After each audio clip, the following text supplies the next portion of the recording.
Is the World Tree more than just an against the odds card? That's what we're going to find out today. Hello everyone, it's Seth, probably better known as Saffron Olive, and it's time for another edition of Much Ado About Nothing. And this week, we have a ridiculous Pioneer deck to check out. We are playing World Tree Scapeshift combo in Pioneer, and this deck is absolutely ridiculous. So let's talk about what this deck is trying to do, jump into a Pioneer League, see it in action. So you're probably familiar with Scapeshift if you play Modern. There used to be this tip-top tier Modern deck that was essentially just Scapeshifting for Valakuts and a bunch of mountains to win the game. If you got up to 7 mana, 7 lands on the battlefield, a single Scapeshift would be lethal. You Scapeshift, Valakuts, a couple of them, a bunch of mountains, burn your opponent out. Our deck is trying to essentially do the same thing, but in Pioneer, which is tricky because we don't actually have access to Valakut. So our Valakut is the World Tree, a classic against the odds card that has never really seen any competitive play. The World Tree fixes all your mana once you get to 6 lands. Most importantly, it has an ability where you can pay 2 mana of each color, so 10 total mana, tap and sack it, and tutor any number of gods from your library onto the battlefield. And this is what we're trying to win with. So the goal of our deck is if we can get up to 7-ish lands on the battlefield, just like Modern Scapeshift for Valakut, we should be able to win the game. So the trick here is we Scapeshift away our lands, and we're looking for a World Tree and also all of our Sunken Citadel. Sunken Citadel is a land that taps for 2 mana of a color of our choice, but we can only spend the 2 mana on land sources, which means it's really narrow, but it works really well with the World Tree. So this is how we can, with just 7 lands, get enough mana to activate a World Tree. 4 Sunken Citadels makes 8 mana, 2 other random lands, tap the World Tree, tap all over stuff, sack the World Tree. And the best part about this deck is we can theoretically win right away with it. So the downside of Scapeshift is it puts the lands into play tap. So if we don't have access to Splunking, we Scapeshift, we get World Tree, we get Sunken Citadels, our stuff is tapped, we pass to our opponent, we hope we don't die, and then we win the next turn. If we have Splunking, though, to make our lands come into play untapped, we can do this all right away. We Scapeshift, all of our World Trees and Sunken Citadels and everything else comes into play untapped, which means we can immediately activate the World Tree without passing to our opponent and win the game on the spot. So how do we win with the World Tree? And the answer is we have 6 gods in our deck. We have 2 Perforos God of the Forges, we have 3 Ohir Axolans, and we have 1 Clothis. So the idea is, when we World Tree, we put all these cards into play. They're all going to be creatures momentarily because of all the mana symbols in Ohir Axolon. Yes, they're going to Legend Rule themselves away, but that doesn't really matter for our combo. So each Perforos is going to see 5 other creatures coming into play. So we're going to get 10 Perforos trigger. Each Perforos triggers is 2 damage. So that's 20 damage by itself, but it's actually even better than that. As long as one of our Ohir Axolans sticks out, each Perforos trigger is actually 4 damage because of Ohir's ability. So we actually just 40 our opponent on the spot and win the game. Although I will say one thing that makes me nervous looking at this deck list is I'm not sure what happens if we draw all of our Perforoses or something. There is some weird risk that we just draw these janky combo pieces that don't really do anything outside of our combo, and then we do World Tree, we don't have enough in our deck to win the game, but we'll see how much that actually matters. The rest of the deck, we got a ton of ramp. Abriel Grazer, my frenemy, Glimpse the Core, Solemn Simulacrum, Goalless Tireless Pilgrim, just to get us to 7 lands as quickly as possible. And then we have Wish. Wish just lets us play a card from our sideboard, so this gives us access to our missing Scapeshift, our missing World Tree, Cavern of Souls, and an extra land. Valakut Expiration can be a backup win con. We can wish this out, play it, and then deal damage whenever a land comes into play on our end step. A bunch of removal options, some life gain hate, some graveyard hate, and that is the absurdity of World Tree Scapeshift combo for Pioneer. That's our Butcher Brew deck for today. So let's jump into a league and see if this plan can actually work. Is the power of Sunken Citadel with Splunking and Scapeshift and the World Tree of all things with some janky gods enough to make a real Pioneer deck? Let's find out. Thanks for watching, everyone. I hope you enjoy it, and I'll be back in a bit for the wrap up. Need some magic cards? Well, you can snag them from our sponsor, Card Kingdom, over at cardkingdom.com/mtggoldfish.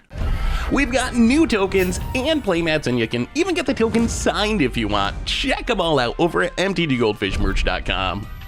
We are trying to pull off this ridiculously janky, the World Tree Splunking Scapeshift combo.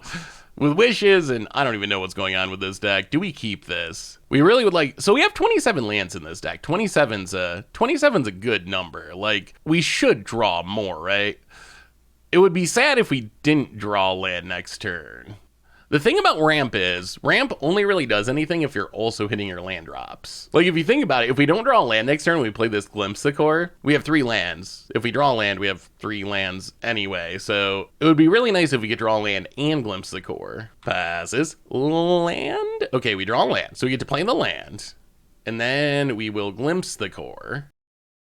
Well, now we'd actually just like to draw one more untap land and cast Goloses. Worst case, if things go all wrong, we can wish for a land from our sideboard. Wow, they killed the Grazer. Yeah, all right. I guess I don't want us blocking with it. And Inti. Good card. Abril Grazer. Probably better known as the worst. Okay, so we will wish for a World Tree. Not an exciting use of wish, but we need to hit our land drops. So wish for a World Tree.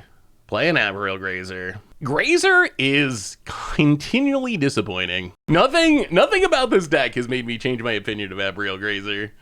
I think it ramps like 20% of the time. The other 80%, it just makes me cry. Speaking of stupid monkeys, this one's stupid in a very different way than Ragavan. Ragavan's stupid because it just snowballs and wins. This one's stupid because it just doesn't actually work most of the time. Opponent gets in with Inti. We've pretty much guaranteed a Golos next turn.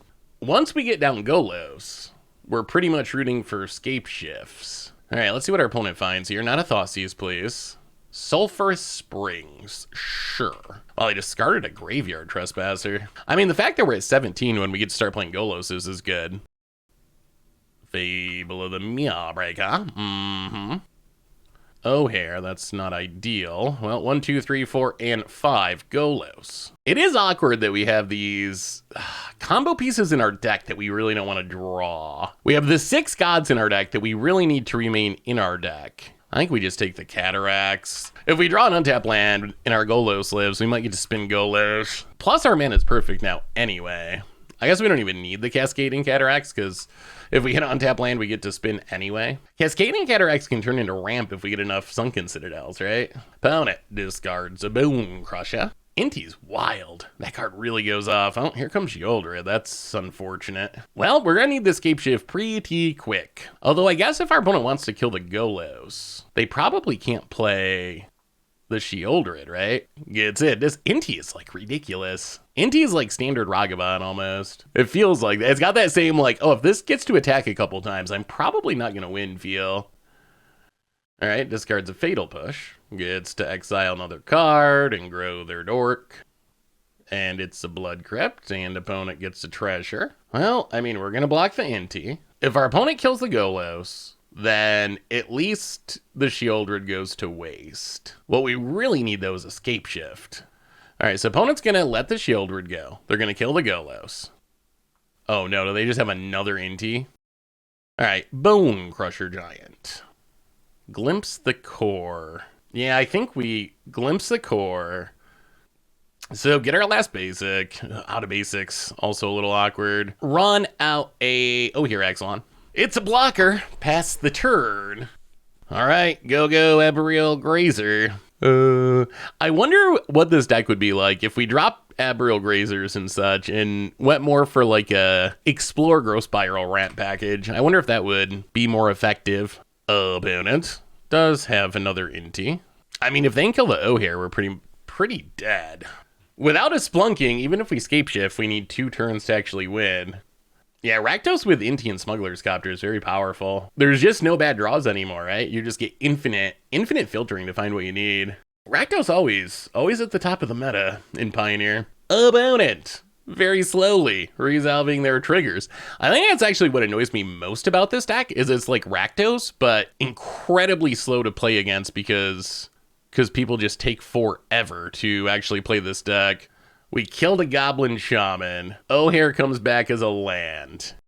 We draw Golos. 1, 2, 3, 4, 5. We will play a Golos, which we will put on Gred. Gred. Pass the turn. Can we try to combo next turn? 1, 2, 3, 4. 5, 6, 7, 8, 9. All right, so if we draw an untapped land, which there are some in our deck, but if we draw an untapped land, we can World Tree next turn and we should win. If we don't draw an untapped land, I'm a little scared because I'm not sure how many more turns we can survive. I don't think we die this turn. Dying next turn is very realistic. I guess the other possibility is maybe Golos lives, and if we don't draw the land, we can at least spin Golos. It is a 3/5, so it's like kind of a reasonable blocker. On the other hand, I guess our opponents discarded a bunch of really good cards. They discard Fable 2 Graveyard Trespassers. So they grow the Inti. They hit a land. Well, I mean, we're going to block the... Actually, maybe we block the Inti. Let's block the Inti. We take 1 more damage, but I would like to get rid of the Inti. All right, so we drop to 10. Opponent plays a tap land. 2 cards in hand. Blood Tithe Harvester. All right, so we're gonna be able to kill the Golos. So this is it. This is all. We need to hit an untapped land. If we hit the untapped land, we win. If we don't, we're gonna be a turn short again. About it. Blood token. Sacks the thing, kills the Golos. Do we draw an untapped land? Oh, Stomping Grounds. Untapped. That's what we wanted to see. Red. White. I think we got it. We should have it. Black. World Tree. Activate. So we are down. They only have 1 card in hand. We gotta be good. We are down 1 god, which is awkward, but all right. Activate it. World Tree. Perforos. O'Hare. Clothis. Perforos triggers 4 days. Keep a Perforos, keep an O'Hare. Stack up them triggers. And GG? Did we do it? Did we take down Rakdos? Yes! We did it. Okay, it worked. So that's the idea.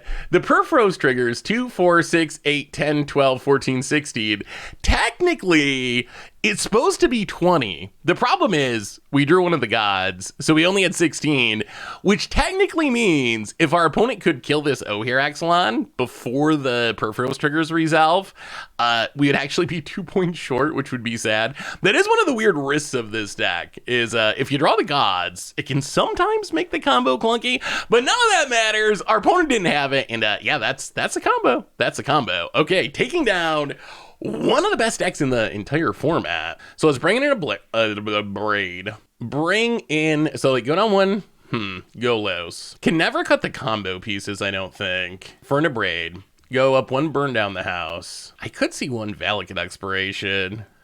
What do we cut though? I'm okay with running 61 cards. Maybe we just go like 1 Golos, 1 Solemn. Let's try it like this. We can always wish for the Golos and Solemn now. I mean, that was pretty good. That was the combo. That's what we're trying to do. Oh, it'd be so cool if this deck actually worked. Having like we got our braid. This deck does not have much removal. Awkward to have the Perforos in hand, but what can you do? Opponent going to duress us. That's probably our braid going away, I assume. Splunking is the more powerful card overall, but our deck just has like 0 removal, so every way to kill a thing is precious in this deck. All right, so opponent goes with the braid. Sure, we draw Scapeshift. Second Splunking. We'd rather have land. I think we go bottom. There is a chance that we want to keep it because they could duress or Thoughtseize the Splunking, but I think hitting lands is more important. Blood Tithe Harvester. Okay, better than Inti. Okay, Temple of Abandon. Well, we'll play the Temple of Abandon. Scry. Yeah, we'll keep the land. One thing I kind of wish this deck had was a way to put like Perforos back in the deck. I think that might be the like Volcanic Spite or something. That might be the next step for this deck, because it is awkward. Like, we don't really want to cast Perforos, but we do need it in our deck for the combo to work. So this turn we can Splunking World Tree.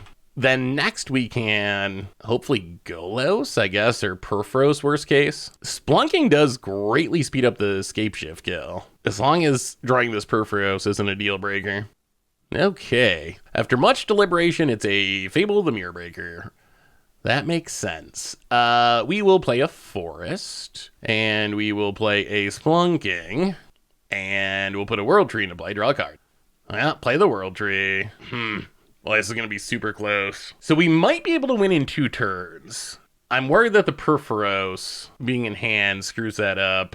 All right, opponent discards 1. We also need to make sure we live for 2 turns, which not really guarantee. Our opponent's hitting us for 5, and they get a treasure. Fable's gonna flip next turn. There's a Hive of the Eye Tyrant. All right, opponent hits us down to 12. Okay, well, I imagine that's our Scapeshift going away.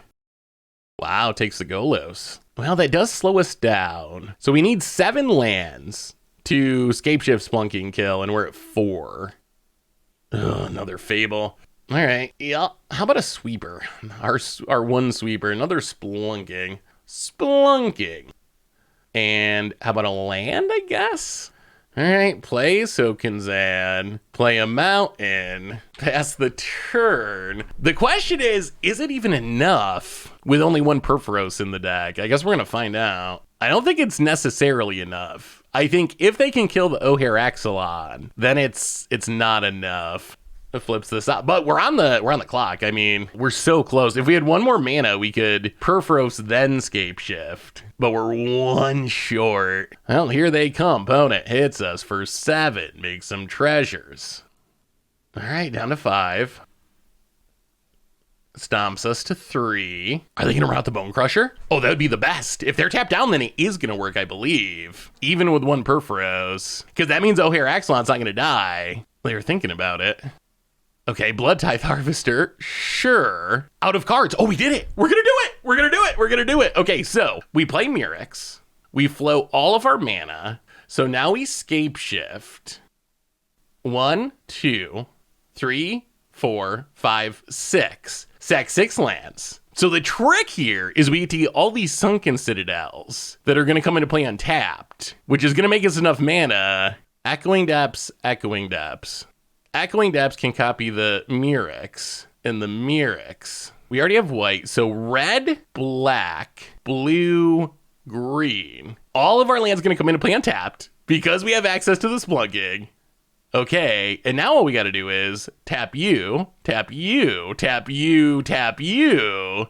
World Tree. Oh, the full combo. That is the Scapeshift combo in Pioneer with Splunking. We actually did it. All right, World Tree. And did we just take down the best deck in Pioneer with World Tree Splunking? This better, oh, if this isn't enough, I'm gonna cry myself to sleep. Oh, we do have that Perforos in hand. Grab all of our gods. Oh my god, it's not enough. But they scooped! It wasn't enough. We drew the Perforos, so it wasn't enough. I mean, right, we have oh god, this deck really needs a way to put Perforos back in the deck. I'm pretty sure if our opponent did not scoop, I think they win, right? So we have 4 Perforos triggers. Each is gonna be 4 damage because of O'Hare Axelon. Actually, I think we would have been okay. Because what would have happened is, so we actually would have had just enough. So 2 of the O'Hare Axelons die, and they come back as lands, but they come back as lands untapped because of Splunking, which gives us just enough mana to activate the Murex to make 1 more token to get 4 more damage. So yeah, with just these Perforos triggers, we're actually 2 points damage short, but the legend rolling O'Hare Axelon, this deck has so many wonky synergies, but the O'Hare Axelons becoming lands lets us get the last little bit of damage. I will say, I am already convinced we need a way to put Perforos back in our deck. It's so scary. But I mean, that's the kill. That's Splunking Scapeshift. That's what we've been wanting. That was a really good against like the best deck in the format somehow. So sweet. Ooh. Okay. Wow. Please no Thoughtseizes. We're trying to pull off this super janky Splunking Scapeshift World Tree combo in Pioneer. Hinterland Harbor. All right. Well, let's see if we can resolve our things. That is blue manas.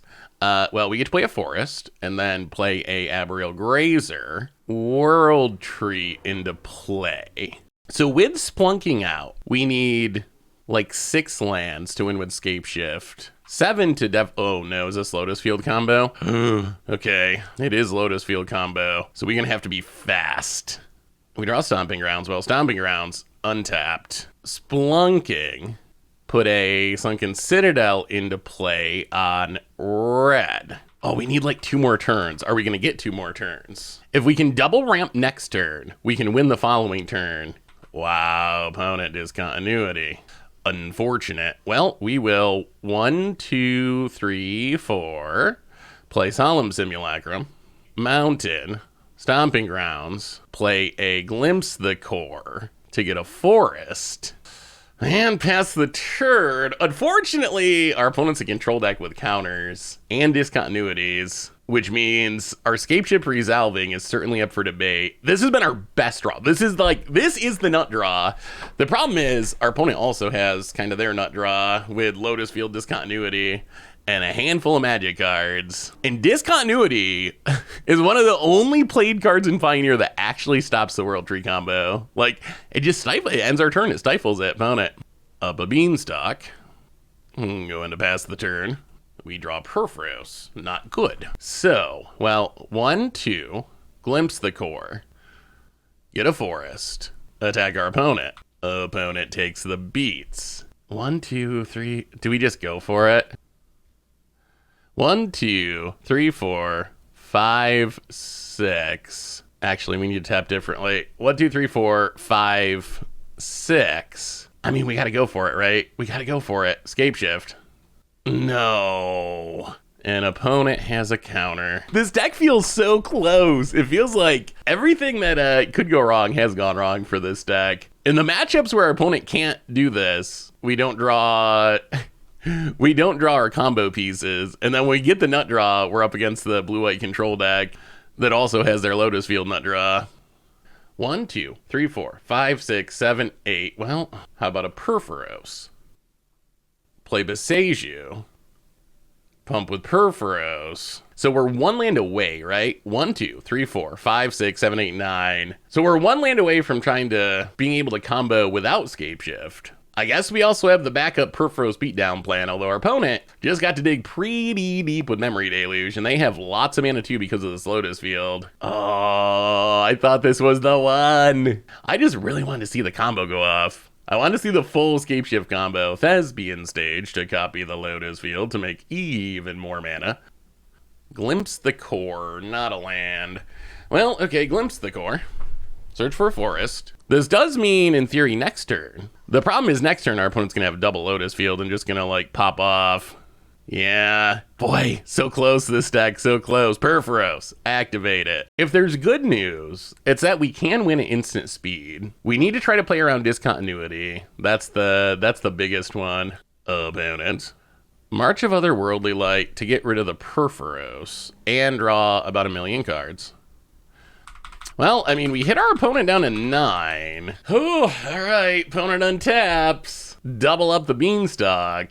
Free Teferi that also draws 2 cards. Not technically free. I guess it's a 1 mana Teferi after it untaps the Lotus Fields. Well, I guess the question is, how well does our opponent know what our deck's trying to do? That's the real question. How well do they know? They're going to copy the Lotus Field, untap it. So if our opponent knows what our deck's trying to do, they will not Memory Deluge on our end step because they'll know that we could potentially kill them. They have exactly enough mana, so that's really what we need, is our opponent to Memory Deluge. But why would they do that? Go to combat. Attack our opponent. Pass the turn. Well, here's a moment of truth. Does our opponent Memory Deluge? Do they know the danger? No, they do. Yeah. All right. If our opponent's going to leave up their mana with discontinuity, it's going to become impossible. Shark Typhoon. Double up the Beanstalk trigger. And a land. I mean, at some point, we're just going to have to go for it, because with this Shark Typhoon out and this Teferi ticking up, we're going to be dead very quickly. Yeah, opponent's just going to play around everything. Yeah, I mean, the problem is if our opponent just always leaves mana up, there's no realistic way of winning. Wandering Emperor triggers a Shark Typhoon. Well, I mean, we gotta hope our opponent gets greedy and taps out. And there goes our Solemn. Opponent goes up to 9. Opponent passes. Discards to hand size. We draw. They discard another Memory Deluge. Well, okay, we will pass the turn. Opponent, how about casting that Memory Deluge? What do we think about that Memory Deluge? You gotta get those cards. You gotta get those cards. Yeah, they're just not gonna do it. Teferi draws. So we're definitely on a 2-turn clock because of Teferi. Yeah, our opponent's just not going to do anything, ever. Gets in, hits us. I believe this is literally the only deck in the entire format that has a legit way of fizzling the world tree. Yeah, our opponent's even playing super sloppy. Counter, post-combat. They know if they just leave up their mana, there's no way we can ever do anything. Well, I think this is probably the turn. I guess in theory we could wait one more turn. Once the Teferi ultimates, we're done because they can exile world tree. So either this turn or the next turn, we have to go for it. Opponent gonna make a 1/1. Still leaving up plenty of mana for discontinuity, especially on their turn. Opponent going to untap. And we can't really cast anything as bait because we need all of our mana for... They've discarded all their memory deluges to hand size. All right, we will pass the turn. Opponent, how about a memory deluge? Make that token. Do something. Do something, opponent. Do something. Oh, memory deluge, but in a way that's still leaving up discontinuity. Yeah, they're just always going to leave it up. Our opponent, they must know what we're up to. Yeah, they have not put down their discontinuity mana once. Thespian stage. Well, I mean, so we've reached the end of the line. On our next end step, we fire it off because if we don't, we die. Opponent goes to combat. The odds of this working are about as close to 0 as 0 can be. I guess there's some chance that our opponent did not find a discontinuity and they're drawing their entire deck essentially, but it's asking for a lot for that to be the case. I imagine, like, if you're discarding memory deluges, you probably have everything you need. Opponent. Thespian stage. Copies of Plains this time. Untaps 2 lands. Well, here goes nothing. We draw a world tree. We play a world tree. We pass the turn. The second world tree actually would have been helpful if we had drawn it a turn earlier. Green, green. We gotta go for it. At least if they have to discontinuity here ends their turn. Here goes nothing. World tree activation. Oh, sweet. Oh, no. Oh, they're playing Tails End too. Oh, God, this might be a 0%er. If they're actually playing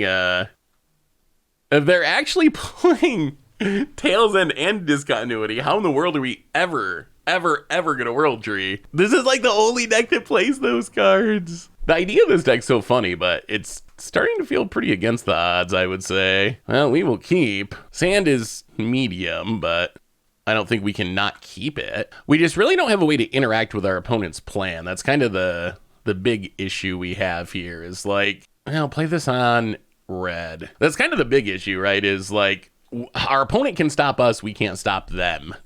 They're a control deck that plays kind of like a combo deck. We're a combo deck. We don't play like a control deck at all. Well, I mean, let's play Cavern on God. Resolve this Clothis that isn't really doing much, but pass the turn. Opponent. Tails End to keep it. Okay, life has become bad. We'll eat the Tails End, drain you for 2. Play a Echoing Deeps and run out a Solemn. Pass the turn. Opponent. Teferi. Imagine that on turn 3. I guess technically it's turn 4. Yeah, that's real bad for us. Teferi just lets our opponent do things and then still have their land untaps to counter things, which is kind of the nightmare. All right, opponent untaps 4 mana. We draw a Sunken Citadel. Well, we'll go to combat. We'll attack the Teferi. Our Clothis isn't even doing anything. Attack the Teferi. Stomping Grounds. Untapped. Scapeshift. Countered. Of course. The thing is, even if we resolve it, they can still just, play this like instant replay of last game. Well, pass the turn. This might just be the unwinnable matchup. The whole gimmick of this deck is our kill is basically uninteractable, thanks to it just being lands, being world tree activations. That upside does not apply to Tails End decks. Opponent, hard cast the Shark Typhoon. 5 mana at the ready. Well, we will Clothis your Absorb. Let's 1, 2, 3, Wish, Pithing Needle, play the Pithing Needle. Even more counters. Well, Sunken Citadel on green. Pass the turn. Yeah, I think our opponent might just have this locked at this point. We're just gonna fire our stuff off. There's not really anything else we can do. We took our shot at getting rid of the Teferi. Our opponent has every absorb in the world. They actually have a pretty meaningful clock now. Sylvan Scrying to get a Thespian stage, to copy Lotus Field, to have even more mana. This deck is essentially Tron, right? I think that's probably the best way to think of this deck is Pioneer Tron, our opponent's deck, which explains why I hate it so much. Even Pioneer Pseudotron is pretty hateable about it. Another Lotus Field. Imagine that. Wow, they actually just sacked their lands this time. They want to leave their stifles up for our turns, apparently. Memory Deluge. It's pretty unfair, isn't it? It's kind of a build your own, like, wilderness wreck, but way better because you can't interact with it. But the combo of double Lotus Field to Fairy, like, our opponent just has essentially +6 mana each turn, which is ridiculous. Like, it allows our opponent to do everything they want during their turn and then still stop us during our turn, which is, tough place to be in. Tough place to be in. All right, opponent untaps their lads. We draw a Temple of Abandon. We eat your Memory Deluge. You want to flash it back, opponent? You going to flash it back? No, opponent doesn't even care. Well, we are going to float all of our mana, and we are going to get a Scapeshift countered. All right, boom, boom, boom. Scapeshift. Show us that discontinuity, opponent. The thing is, even if it resolves, it doesn't actually matter, because then they just stop the world tree anyway. There's like layers and layers of things that are keeping us from doing what we want to be doing this game. Opponent's trying to decide, do I even care? Do I even care if they Scapeshift? I can just counter the world tree anyway, so... Do I even mind? Do I just let this go? But I was like, yeah, might as well. I got 3 absorbs in hand. Might as well fire them off. Yeah, now we're actually just dead now. All right. Well, I will say this might be not the worst matchup for this deck. This has to be one of the worst matchups in any format in existence. I think we could play this matchup like probably 100 times and we would win the games where our opponent like got mana screwed and mauled to like 3. Those would be the ones that we'd win. So like, I don't know, once maybe. It is just not gonna happen. The Stifles on the world tree, impossible.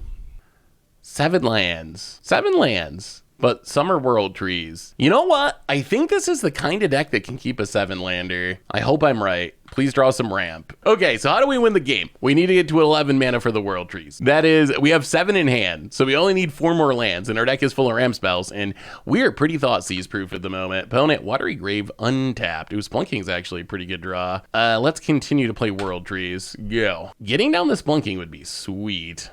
Deserted Beach to the graveyard. Glacial Fortress, passing.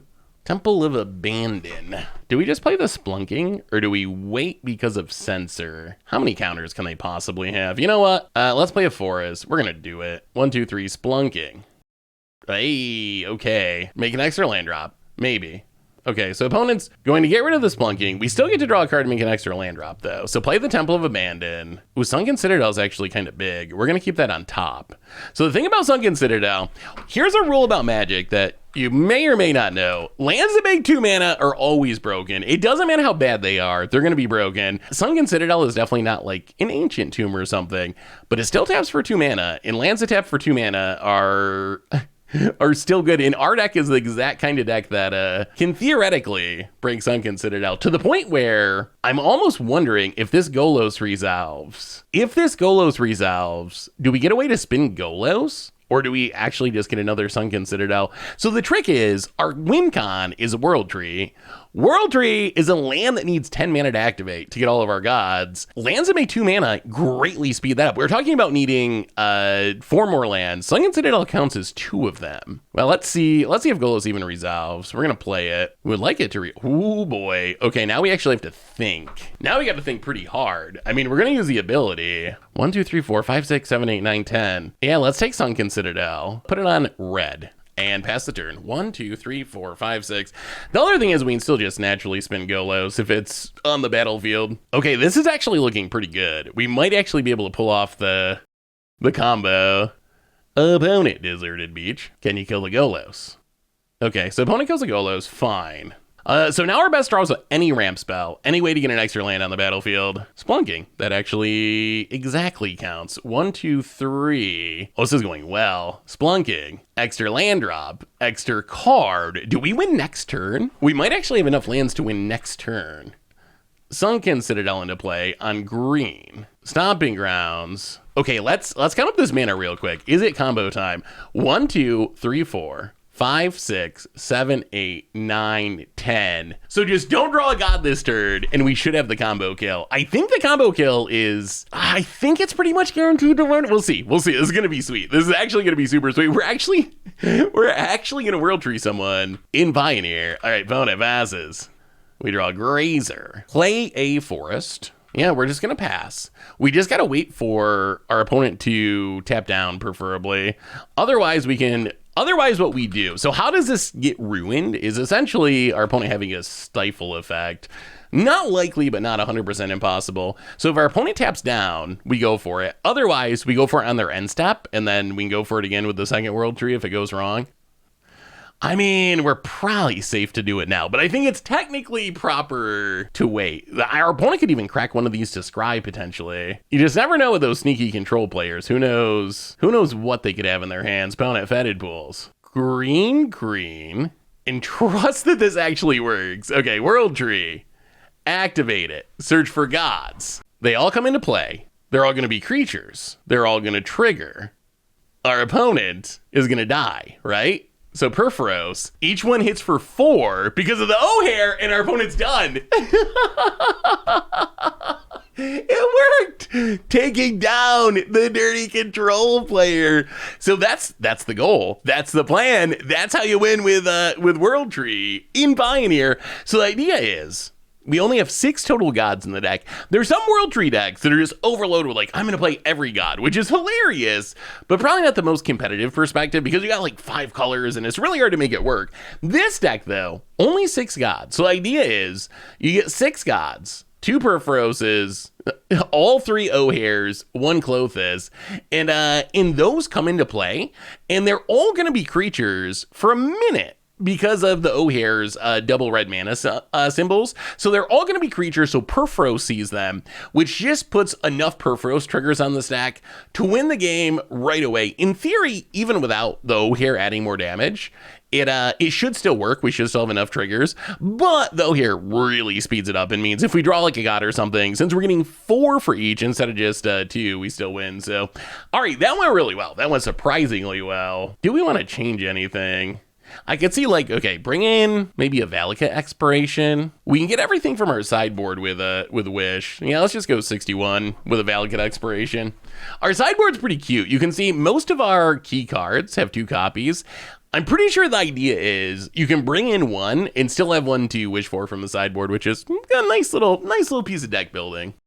We got our Splunking, and we have a Sunken Citadel, and we have a World Tree, and Abriel Grazer is actually not horrible for once in its life. A little bit disappointing we had a Perforos in hand, but, well, Stomping Grounds untapped, and Abriel Grazer get down a World Tree.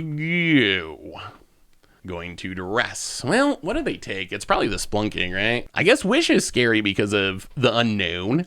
Magic players greatly overestimate the fear of the unknown. People snap off the thing that gets a thing that they don't know in favor of, all right, our opponent took the Splunking, which I think is the correct call. But there's like, look at morphs or wishes. People have an unnatural fear of them because it's like, oh my god, it could be anything. Who knows what they could get with that? Well, let's glimpse the core. Well, okay, so no Splunking means Scapeshift, not doing the coolest things at the moment. Splunking really necessary to make Scapeshift really go off, although Scapeshift just to get Sunken Citadels can still be helpful. Well, grab a Forest. Sunken Citadel, put it on red. I think your first Sunken Citadels, you always want to put on your functional colors, because if you are winning with World Tree, all your lands are going to make all colors anyway, so you might as well put these on the ones that you can actually use the mana. Opponent, Watergrave, untapped. Gonna do some passing. I actually like Mirrex quite a bit against the control deck. So, opponent played an untapped land. It could be a counter, but I think we still just run out a Solemn Simulacrum. I guess we should play Mirrex first because of Censor. Grab the Mountain and play the Mirrex. Make our mana perfect. Pass the turn. All right, we're up to 7 mana for World Tree. Gonna kill our Solemn? Oh, mini Shark Typhoon. Okay, that's fine. Shark Typhoon making a 1/1 is fine. That's not going to kill us anytime soon. Watergrave for opponent. Untapped. Can't even get through our Grazer. Our Reachy Grazer. Ooh, Cascading Cataracts. Well, we will play Cascading Cataracts. This is what, 3?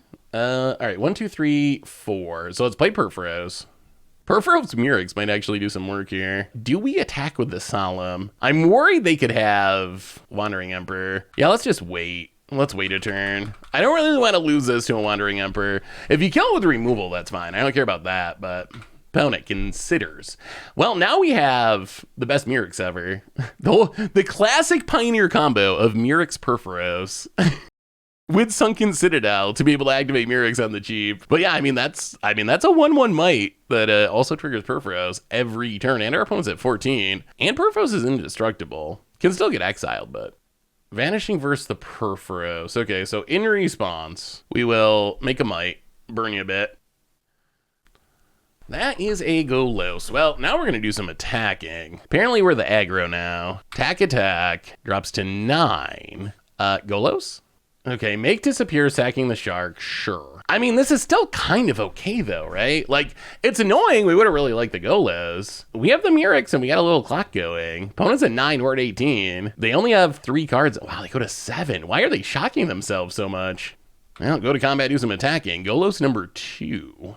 I mean, at this point, we're going to attack with the Solemn. If they have Wandering Emperor, they have Wandering Emperor. At least they're tapped down for our Golos, perhaps. They probably have a Shark. Ooh, Torrential Gearhulk. Torrential Gearhulk, like, consider or something? Vanishing Verse, I guess, gets Grazer. Yeah, they're just going to consider. I mean, this is okay. This is okay. So there's a Torrential Gearhulk. Opponent considers. Draws a card. Blocks the Might. Drops to 5. Well, we get to actually resolve a Golos, which is kind of big game here. 1, 2, 3, 4, and 5 Golos. Definitely grabbing Sunken Citadel. Sunken Citadel is like really key to this deck. This Citadel's on red. This one goes on green. And go. So how close are we? 1, 2, 3, 4, 5, 6, 7, 8, 9. Technically a land away. If we draw an untapped land, we can go for World Tree. We also can spin Golos if our opponent doesn't kill it. And we still have this Wish hanging out in hand. Passing. Splunking. Well, I mean, I think we gotta spin it to win it with Golos. Golos? Spin it to win it, spin it to win it. Wow, triple lands. All right, Stomping Grounds tapped, and I guess that's it. Go. Well, I mean, that's fine. It hit us a land drop, although I guess just playing the Splunking would have done the same thing as that Golos, technically, for way less mana. Ooh. Well, this gets us to the World Tree, though. This gets us to the World Tree, which we might actually activate Upkeep, because the way this most obviously goes wrong is if we draw Perforos, because we're already down 1 and there's only 2 in the deck. So I think we just have to... Oh, do we just Upkeep it? We'll see what our opponent does. The odds of drawing it are not very high, but it could happen. All right, opponent. Is our opponent just a control deck? Is there some shenanigans I'm missing, or are they just like a control deck? Ah, that was like the worst Golo spin. Triple lands, opponent. I don't know if do we actually need to upkeep it? We don't need it. We're not going to draw Perforos. That's not going to happen.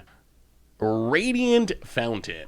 So, I mean, the question is there any reason not to go for it? Let's play Radiant Fountain, gain some life. I think we just pass. And on our opponent's end step, we're going to go for the World Tree. I'm still worried that they could have, like, a Stifle effect. It's not impossible. Tachana's Tidebinder is a card now. Well, here we go. Green, red. Hold. Okay. Put them into play. We will keep a O'Hare. We'll get a few triggers. We'll get back a couple O'Hares as lands. And that should do it. Unless our opponent has some ridiculous amount of life gain, that should do it, right? Each Perforos trigger is 4 with the O'Hare out. If they kill the O'Hare... Okay, so they Void Rend the O'Hare. How do you survive, though? 1,000,000 temples, and then Perforos to 3, Perforos to 1, Perforos to dead? Okay. Opponents just, okay, they're getting their money's worth. And we did it! Okay, that was actually pretty sweet. Wow. Okay, so I will say, Sunken Citadel is way better than I thought. I mean, it looks so limited that, yeah, it's a land that taps 2 mana, but it only was for lands. But even with that restriction, wow, that is so impactful for a deck like this. That was like easy mode. So I guess this is just maybe a good matchup. Our opponent has all these removal spells, all these counter spells, but they don't really do it anything. Wow, hiccups. They don't really do anything if your plan is just to win by activating World Tree. So apparently that's a pretty good meta call against control. But, well, that is not the Scapeshift kill, but double World Tree kill. Sweet, sweet, sweet. We are doing some more. Ooh, we actually have Scapeshift and some wishes. All right, we can try this. We'll try this. We're doing some more super weird Pioneer World Tree Splunking Shapeshift combo. Trying to make Scapeshift combo come to Pioneer. This deck's pretty sweet. I don't know if it's good yet. Oh boy. All right, opponent sacking. Well, so many wishes. Arguably too many wishes. Echoing Deeps and Glimpse of Core for a forest. So the idea of this deck, if we can, it's essentially like modern Valakut. If we can get to 7 lands and Scapeshift, preferably with a Splunky on the battlefield, we should just win the game. That's the theory anyway. Well, Solemn's actually not bad. Solemn gets our ramp on and might draw us a card eventually. It probably in this matchup is going to draw us a card. Grab the mountain. One of the tricks of this deck, we have 1 mountain, 4 forests, but Glimpse of Core can only get forests. So with Solemn, usually best to snag the mountain first unless we really need green mana. Fable of the Meowbreaker. Passes. Perfrose. Well, 1, 2, 3. Actually, let's do this properly. I think we're wishing for a land most likely. 1, 2, 3. Wish. Probably just the World Tree, right? What are the other options even? We can't Brothers Hood End this turn. Next turn we potentially could. We could get in a Braid, but that doesn't seem great. Yeah, let's just get World Tree, play the World Tree. If we don't get Thought Seized, I think we just Scapeshift next turn. So we keep the World Tree, 1, 2, 3. Cool, especially if you draw a land. Okay, so I guess what we can do, we can wish for a land and then Scapeshift. And then that should set up the combo kill for the following turn. We need to dodge Thought Seize, preferably. And we need to draw a land, preferably. The other possibility is we might have to wish for a sweeper. Depending, if they Mayhem Devil, we probably have to wish for, yeah, okay. So we probably are gonna have to wish for a sweeper then. Goes to combat, attacks, makes a treasure. Sacks the treasure, pings our face. Oh, and then like Fatal Push. Fatal Push. Well, okay, so we get to draw a card. We take a few million. Oh, that's really bad. Oh, no. Oh, that's literally the nightmare. One piece of feedback for this deck. A way to put Perfros back in our deck could actually be pretty helpful. Well, okay. 1, 2, this hurts, but 1, 2, 3, wish. Yeah, now with these Perfroses in our hand, things become much trickier. Well, we can wish for a sweeper. So the problem is we have 2 Perfroses. We really need to be able to get them with a World Tree. So now we have to find time to get... Now we need to find time to get a Perfros on the battlefield before we do our World Tree stuff. Yeah, drawing both is like the nightmare. It's like literally the worst thing that can happen for this deck. So opponent gets a Reflections of Kiki Jiki. Another Mayhem Devil. Well, this might just be instant replay then. Wishing for another Brothers at End, unfortunately. Opponent passing. We draw Grazer. Well, okay, I guess we gotta run it back. I mean, right now our goal is to stay alive. So, wish. Oh, we'd rather be doing other things though. We haven't had a land in a minute either. Oh no, we only have 1 Brothers at End? Oh boy, that's really, really bad. Okay, so now what is our plan even? If they copy the Mayhem Devil, we die, right? So we have to kill the Mayhem Devil, but we also have to kill the Reflection. Oh, why only 1 Brothers at End? Well, how do we salvage this? Yeah, the 2 Perfroses in hand really make this tricky. I mean, yeah. I mean, I guess we just abrade the Mayhem Devil, but this does not feel good because there's still Reflections of Kiki Jiki out. We have 2 of like everything in the sideboard, except for Brothers Hood End, the thing we really need 2 of in the sideboard. Who built this deck? All right, about it. There's the Cauldron familiar. Yeah, I think, man, we got off to a good start too. We even had the Scapeshift in hand. Drawing 2 Perfroses just really threw this entire game for a loop. Like, that is exactly what we needed not to happen. That's like the nightmare. I'm pretty sure a way to put cards back in the deck. What is the silly removal spell? We draw Cascading Cataracts, play a Perforos. Pretty sure we just die, but we'll see. Play an Aggro Grazer, no land. Pena. So the way we could win is top decking Splunking. Now that we have a Perforos on the battlefield, if we can stay alive for a turn, top deck Splunking to Scapeshift into untap lands. Yeah, copies the cat, drains us. Sacks the cat, gets back the cat, drains us. They also have this Hive of the Eye Tyrant, which is probably lethal should they be able to activate it. They need one more land. All right, we're down to 6. Oh, we are so close. We are so close this game. Claim the Firstborn. Do we go to 1? Is there a chance we live here? So opponent attacks with everything.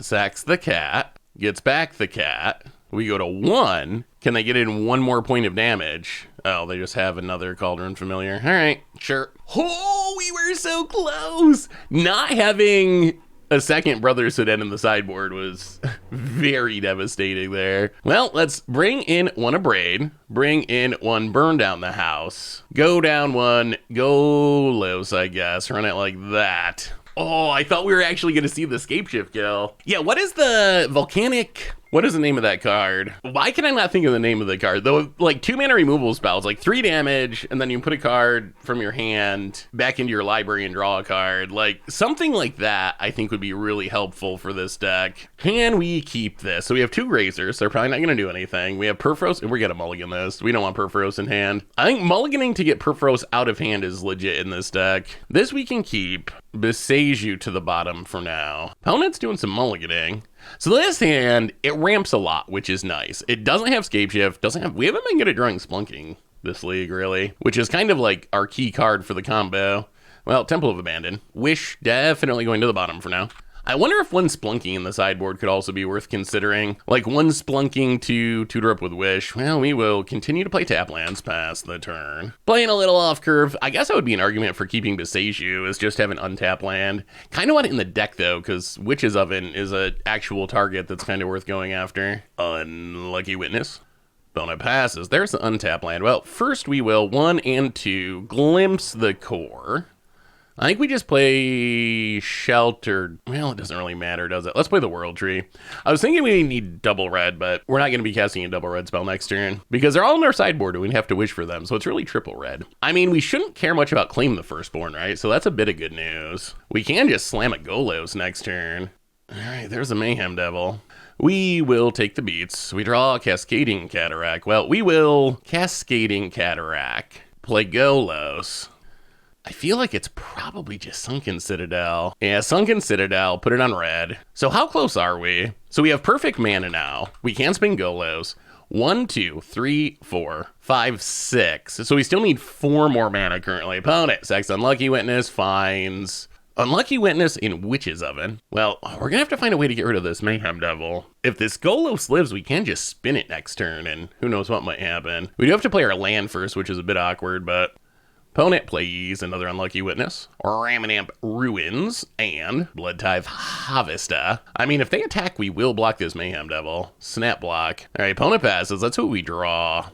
Solemn. So if we play Solemn, 1, 2, 3, 4, 5, 6, 7, 8, we still need 2 more lands. It does give us a blocker, but that doesn't stop us from getting combo killed. What's our best hope? We Golos into... I wish we didn't have to play the land first. I'm afraid we have 27 lands, so I'm afraid we're just going to hit a bunch of lands that we can't cast. Let's just 1, 2, 3, 4. I think it's actually safest just to play Solemn here. Keep working towards the combo kill. Grab the Mountain. Play the Sheltered Thicket. Pass the turn. 1, 2, 3, 4, 5, 6, 7, 8, 9. So we can combo kill in 2 turns. Can we live 2 turns? That's the real question. Opponent sacks the Witness. Finds... Claim the Firstborn, Den of the Bugbear. Okay, those are not the threateningest cards. Our deck is pretty naturally resilient to Claim the Firstborn. Oh, double Mayhem Devil's a problem, though. Okay, maybe we need to draw a Wish. Sex Blood Tithe Harvester. Yup. Well, it doesn't kill the Golos yet, but will kill the Golos, right? Actually, is our opponent punting here? Okay, they kill the Golos. There we go. Sacks the blood.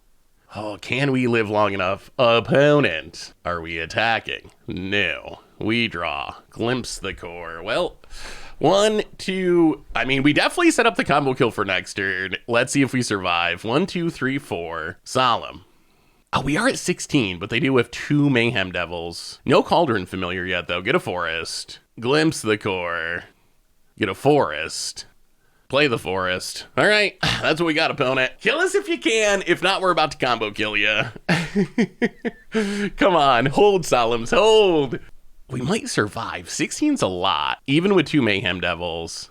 Wow, that is literally the best draw in our opponent's deck. Okay, 16 might not be as much now. Opponent, Zach's Cauldron Familiar. You're gonna shoot some Solemns. Yeah, that was, I think, our opponent's best possible draw, because that just lets them sack all their food. We still might survive, though. Do we even draw here? No, it seems weird, but I do not want to draw those Perforoses. So opponent gets back the Mayhem Devil, kills the Solemn. So we're at 14. Opponent gets 2 more foods. Goes attacking. We drop to 8. 7, 6, 5, 4, 3, 2. Wow, we are close to being dead. So we drop to 8. Oh my sweet mother. No way. Oh my goodness, those draws. Wow. That Cauldron Familiar top deck was incredible for our opponent. So we literally end up 1 turn short because they top deck Cauldron Familiar. Hopefully we draw some more lands. We have 2 Scapeshifts, which is good. Splunking would really put the deck into overdrive, but we need to get up to 6 or 7 lands, I think, to really Scapeshift for the win. Splunking lets us do it and win right away. Heart's Desire. All right, so it's going to be the Gruul Vehicle deck by the looks. Well, we draw a Wish, so let's play the land, play Arboreal Grazer, put the World Tree into play. Would really love to draw a land for next turn, so we can get a land by Glimpse the Core, but we'd much rather land drop and ramp. Like, if we miss our land drop and ramp, we're not actually coming out ahead in mana. All right, there's a Smuggler's Copter. Come on, land. Okay, that works. That's a World Tree. So we will Glimpse the Core, get a forest, play another World Tree. Could use, well, I mean, I guess our mana is going to become perfect eventually. Oh, how long can we wait? We just got to, like, not be dead. I'd love to find a Splunking. Opponent. Gonna fire up the Smuggler's Copter. Gets in, hits us. I don't think we bother to block here. We probably get more value out of this Grazer in the future. All right, opponent discards another Copter. We drop to 17. Opponent. Stomping Grounds untapped. Lovestruck Beast. Lovestruck Beast. All right, lands. Okay, that is a land. Okay, so do we Scapeshift now? We keep the World Tree. We get 4 lands that tap for 2 mana. So we're still short, right? So we play Shelter Thicket. We play a Glimpse the Core. Get a forest. Pass the turn. Oh, we are so close. Oh, I wish we had the Splunking. But we are so close here. Fires up the Smuggler's Copter. We might just do it and trust that we live. Like, if we Scapeshift next turn, 1, 2, 3, 4, 5, 6, 7, 8, 9, we just need a land. I guess we can, okay, opponent kills it. So I guess we can wish for a land and then Scapeshift, but do we die? Oh, we drop to 9, 5, 6, okay. Okay, let's just draw a land. Solemn. So if opponent crews this, that's 5, 6, 7, 8, 9, 10. So what we do, I think, 1, 2, 3. We wish Cavern of Souls. We put it on whatever. Now we Scapeshift. I mean, I think in theory we go to 1 here. If our opponent has like some burn or haste, then we die. So tap all this, Scapeshift. 6. Sunken Citadel. Radiant Fountain. And Echoing Deeps. Echoing Deeps can copy the World Tree. Red, red, green, green, black, black, blue, blue. All right. And then we gain 2. So we go to 11. Do we survive? Come on, no haste. If we live, we got the combo kill. This is what we've been trying to set up. If we had Splunking, we could have done it right away. Come on, hold. Radiant Fountain. If the 1 life from Radiant Fountain keeps us alive. We're probably dead though. Like it's so easy. Like for them, if they can play like a 2-mana creature, they can use it to crew the Copter, fire up the Mutavault and attack, and they get Xaxes. 5, 6, 7, 8, 9, 10, 11. There's a lot of ways this can go wrong, but this was our only realistic shot. Like this was our only shot. That's a good sign. Are we gonna live? Are we actually gonna live? Opponent hits us and loots. Discards a land. Okay. We drop to 3. Stomp. No. I swear this has been the most soul-crushing deck. This deck is a soul crusher. No, we were so close.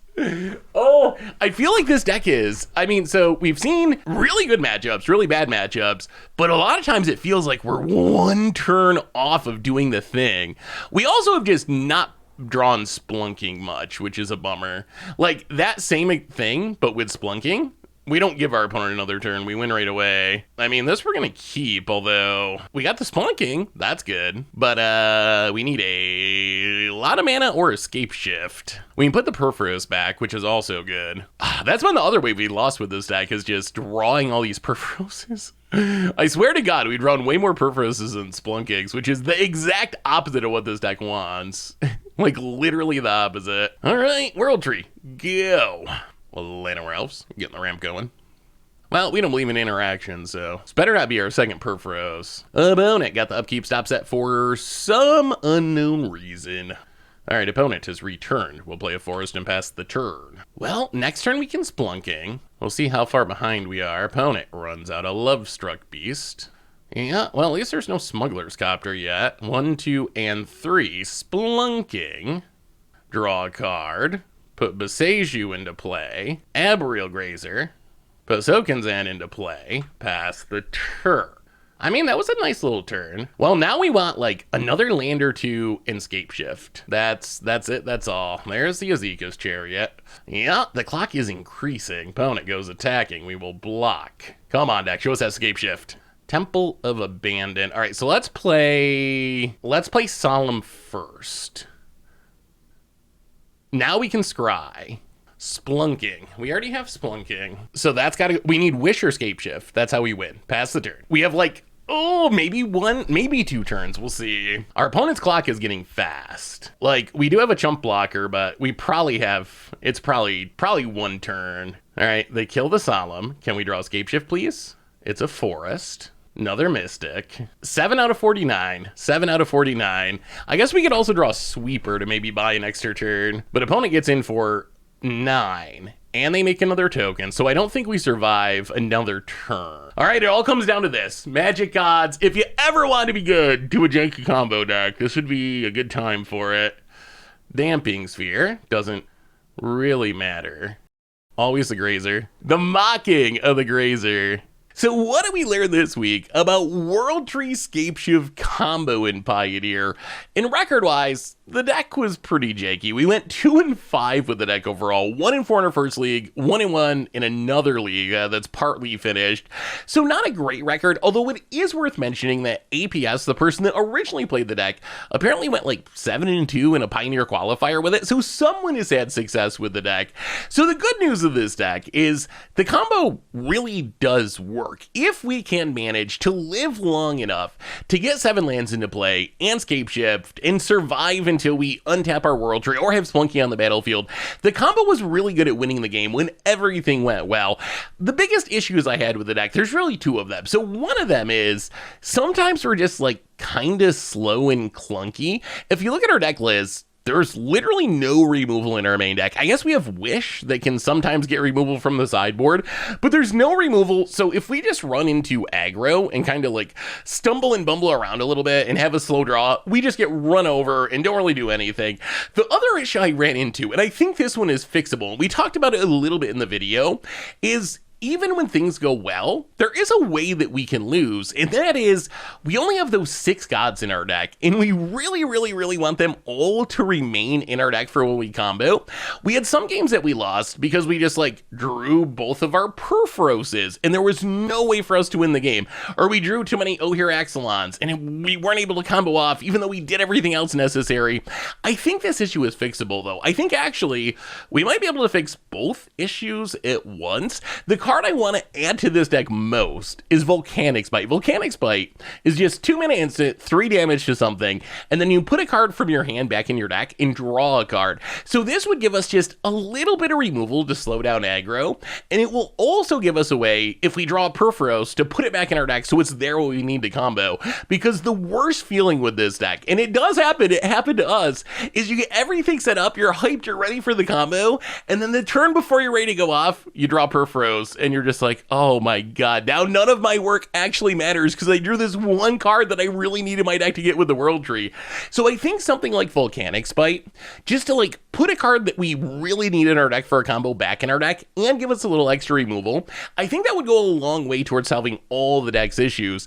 The hard part is, how do we find room for it? That's really the challenge. Like, do we cut back on ramp? We can't cut the combo pieces. Is the wish plan even necessary? Like, the idea of the wish plan is to have more copies of Scapeshift, essentially. You play 1 in the sideboard, 3 in the main. So it's kind of like having 7 copies of Scapeshift. And we do really want to draw the Scapeshift, so maybe we need the extra copies, but wish is also like sometimes just kind of clunky. A lot of times it was 3 mana, get a World Tree or something. So maybe the wish plan is like where we could cut back. We have 27 lands. I don't think we can really go less. Could we cut the Abriel Razors, or then we're even worse against aggro? So I'm not sure how to make the Volcanic Sprites fit exactly, but I think that's the direction for the deck to go. The other long shot plan is completely rebuild the deck, and I kind of hate Abriel Razor. We saw that through our matches. It always betrays us. Like, once every 5 games is actually a Ram spell. In other games, it's just like this 1/3 that we're top decking when we really need a land or really need a Scapeshift. I wonder if you could do this same plan, but rather than being on the like Abriel Razor, Solemn Simulacrum ramp plan, what if you went more on the like Explore, Growth Spiral, card draw ramps plan that we see in like Gate style decks, that turbo ramp package?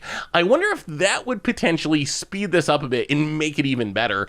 So anyway, those are some ideas. So I really like the idea of this deck. It's really sneaky good deck building by APS, but I think this is like version 1.0 of World Tree Scapeshift combo for Pioneer. I think with some more iterations and some more tuning and some more brewing, this could end up a really cool combo deck in the format. Right now, it's still a super cool combo deck, but there's just some weird things around the edges, like drawing too many combo pieces or whatever, that makes it a little bit risky and a little bit inconsistent. But anyway, that is the ridiculousness of World Tree Scapeshift combo. That's been our Much Brew for this week. Thanks for watching, everyone. I hope you enjoy it, and I will talk to you soon.